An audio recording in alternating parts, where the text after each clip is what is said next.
2009 Jeep Liberty. Gonna do rear brake pads and rotors and calipers.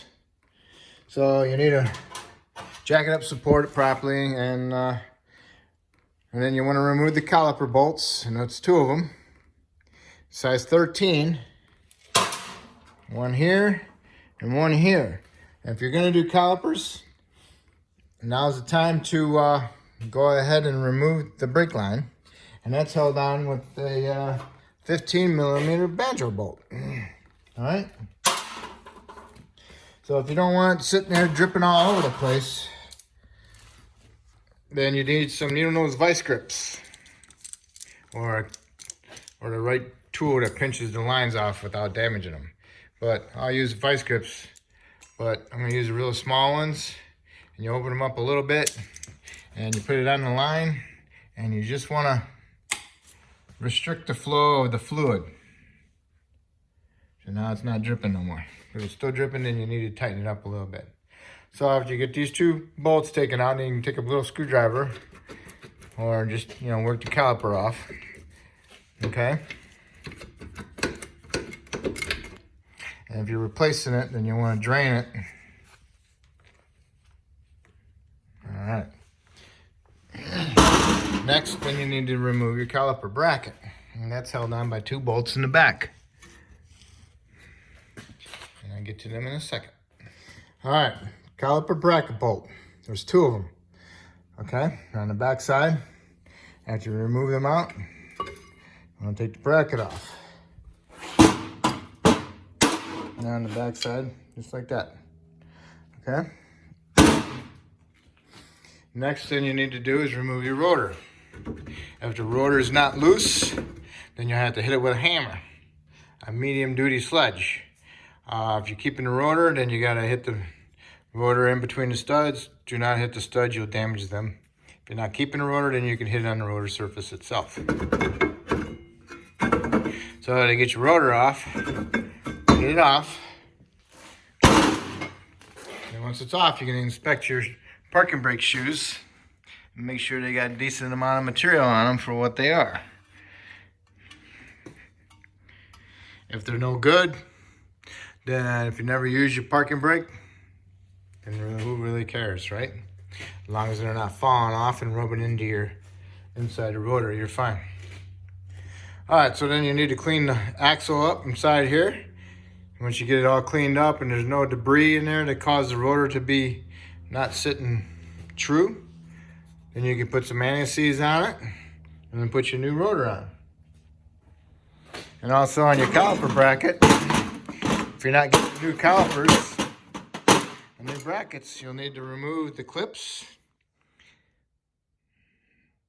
And then underneath there, you need to clean those up and get all the rust from out of inside there, because it rusts underneath those clips and it pushes against the pads and makes them tight, and then they don't move, and that creates a problem. All right, and also your caliper pin slides, make sure those move. If they're frozen in there, then you should replace them, the caliper assembly. But then you need to, otherwise if they move, you need to take them out and put some Seal Glide on the pins and push them back in. Do not fill this up with any Seal Glide or grease in there, and you won't be able to push the pins in. Okay. All right, so now I'm gonna get my rotor on there, and also when you're putting your rotor on, make sure you clean it, wash it with soap and water, get all the oil residue off from shipping. You can use Windex, a little bit of degreaser, but do not use brake clean. Okay, I took the clips, the button clips off, the hardware, and you see the rust inside there. You need to clean that up, get it nice and shiny. All right, and then what I do is I paint it. I took my new ones, I put some paint in there, and then when it dries, I'll put my new clips in there. Okay, here's our brackets, all nice. Got them painted, and I got my clips on there.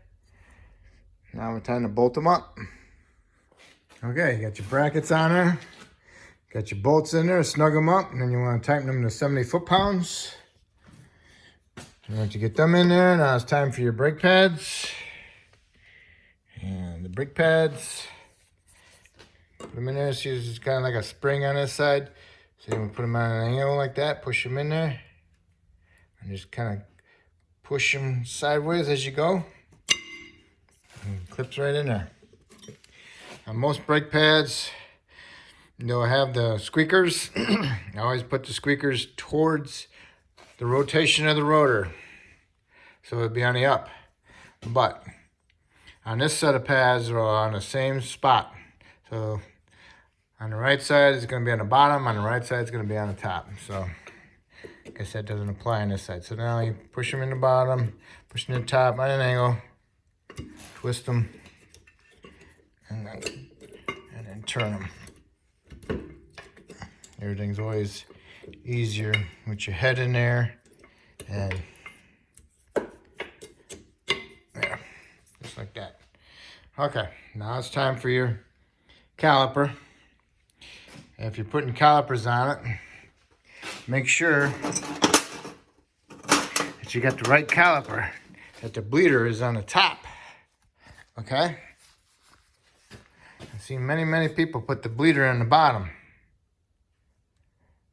Huh. Yeah. Okay. Okay. Bleeder goes on the top. All right? Make sure you get them past the bolts, the slide pins.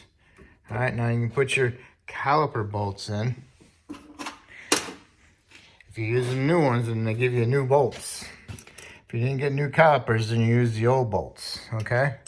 So get them started, snug them up, and then tighten them to 25 foot-pounds.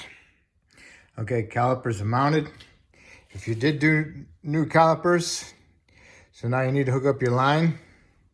You notice that the line is square, got a squareness on it. On a certain spot on the back of the caliper, there is a flat spot for it to meet. Make sure it's not crooked on there.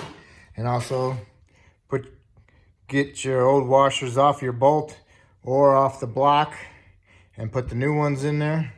One goes on the inside and one goes on the outside. And then once you get them started, snug them up and then torque them to 23 foot-pounds.